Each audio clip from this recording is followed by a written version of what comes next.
Bako, zašto imaš tako velike uši? Da te bolje čujem, Zlato. A zašto imaš tako velike oči? Da te bolje vidim, dušo.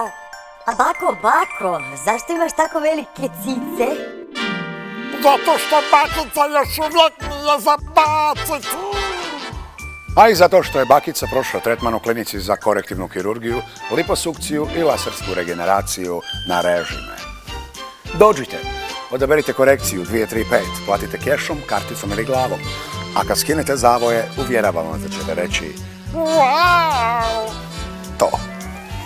Doktore, možete meni pomoći? Naravno, jebost, jer mi možemo sve. Iako nakon korekcije lovac Luka izgleda kao da je izašao iz bajke, ovo nije bajka. 3 praščića poželjena su liposukciju.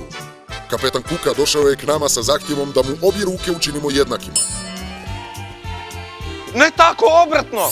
Nema tog vašeg zahtjeva kojeg naše stručno osoblje nije u stanju ispuniti. Našim čarobnim laserom ispunit ćemo vam ne 3, nego 1001 želju. Da biste izgledali onako kako želite, više ne trebate dobre vile niti morske vještice. Trebate laser, skalpel, botoks i silikone. Jednom riječju, vi trebate kliniku na režime. Na režime, mjesto na kojem bajka postaje stvarnost.